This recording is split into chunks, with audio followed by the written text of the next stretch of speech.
Ayan mga kapatid, mayroon tayong topic ngayon na ito po ay isa sa mga nalaman ko about po kay Beyonce. Ano po? Kasi marami tayong nalalaman na kung ano-anong kwento, pero isa doon talaga wala akong pinaniniwalaan. Gaya na po dito sa dalawang sponsor daw ko no na nagpanggap na sponsor pero ito po ay collector. Parang isang grupo na kayo po ay nag-iipon para lang po may maitulong kayo dito sa sinusuportahan nyo. Ano po? Ang tawag po dito ay sa amin ngayon ang tawag namin ay collector. Hindi sponsor. Dahil ang sponsor po, ang tunay na sponsor po, hindi nakikialam sa iyong tinutulungan. Ano po? Or magpaabot man tayo po kung sino yung nagbablog, magtumulong tayo, wala tayong pakialam. Kung tayo man tumulong, bahala ka na. Sa kalagayan nga po ni Beyonce, dahil alam natin na nag-iisa na lang, wala na sa kalingap si Beyonce at parang nagsusulo na lang. Kaya mayroon nga mga sulit Beyonce. Iyan po. Sa madaling salita po, mga kapatid, yung pangyayari pong itong issue about kay Beyonce at Ido, itong nagpanggap na sponsor o collector na dalawa, nakiusap na isasama lang nila si Beyonce para mag-jamming. May kasamang isang angel. Ano ba talaga ang katotohanan? Kasi marami tayong naririnig na nag-usap si Beyonce kasi Ido dahil pakakasalan si Beyonce or buntis si Beyonce. Fake news. Dahil ang katotohanan walang alam si Beyonce sa mga ginagawa na issue sa kanya. Dahil itong dalawang nagpanggap na sponsor or collector, may mga panlilinlang na hindi sinabi ang katotohanan na pagtatagpuin nilang dalawa, itong si boy at si girl, no? At ang masasabi ko lang po mga kapatid, bawat ginagawa nyo, lalong nakakasira po dito sa dalawa. Na pagtatagpuin nyo na walang kaalam-alam itong si girl o si Beyonce doon sa gagawin ninyong pag-uusapin ang dalawa. Wala kayong karapatan ni sino man sa ginawa nyo. Dahil kung may nangyari noon kay Beyonce, kayo ang mananagot. Di ba? Sa madaling salita, nangyari na ang lahat. Nagsalita si Tatay Biran na sana wala nang makalabas na kwento tungkol dito sa ginawa nyo. Ayan, nagsilabasa na. Dahil may mga kinausap na magpunta kayo doon para mag-video. Para ano? Diba? Panluloko. Ang tawag doon. Mga kapatid. Ngayon, nagsanga-sanga na ang mga kwento. Kung ano-ano na ang mga lumalabas dahil sa gagagawan ng dalawang nagpanggap na sponsor daw kuno. Hindi ganyan ang mabuting tao. Dahil kung mabuti ang angarin nyo at respeto dito sa pamilya Batalero, sana sinabi nyo ang katotohanan. No?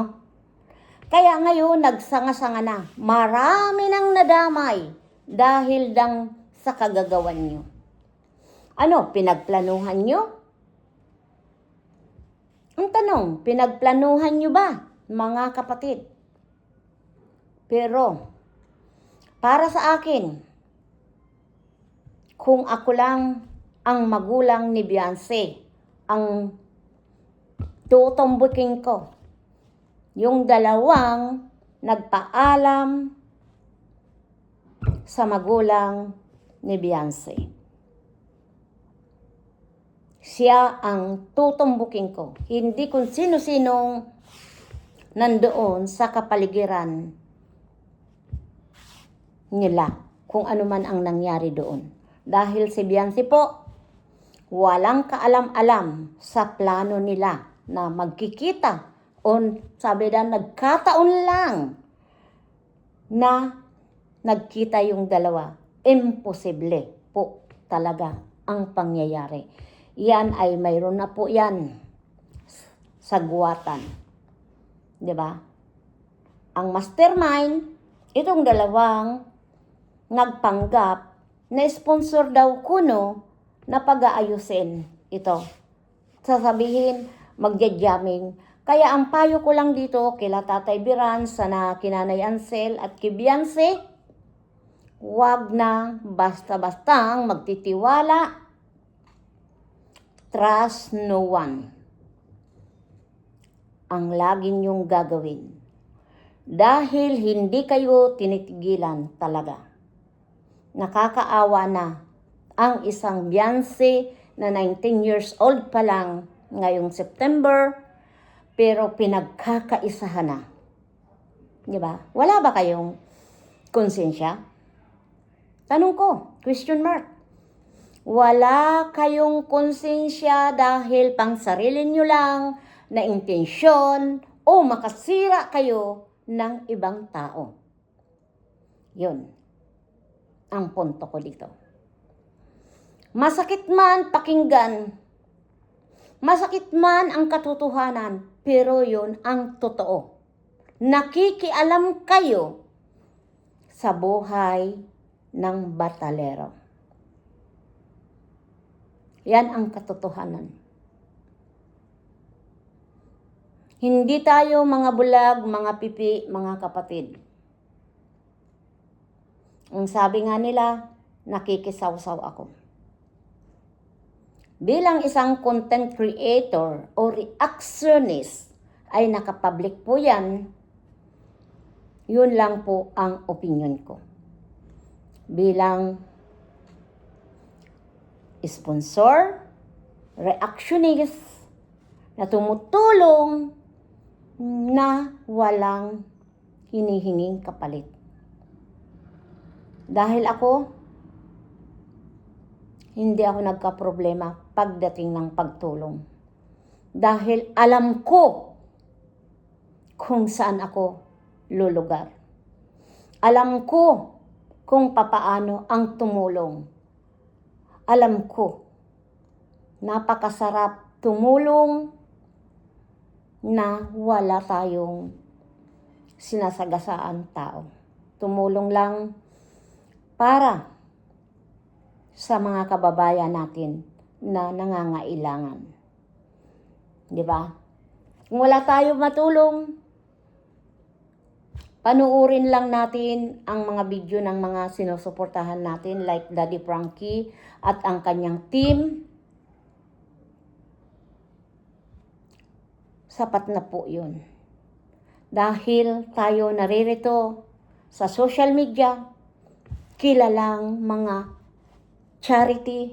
Kasi pag charity talaga po, yun lang po ang gawin natin. Hindi yung puro issue. Sa totoo lang, puro issue. Dudurugin ang tinutulungan. Gagawaan ng kwento ang tinutulungan like Beyonce. Ngayon, haantong sa mga demandahan Iba po. Iyan ang masakit na katotohanan dito po sa larangan ng charity.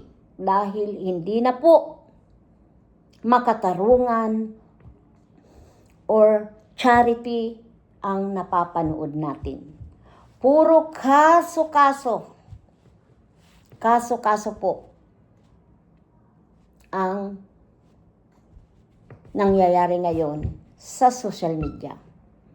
Ito ngayon ang tinatawag ang matira matibay.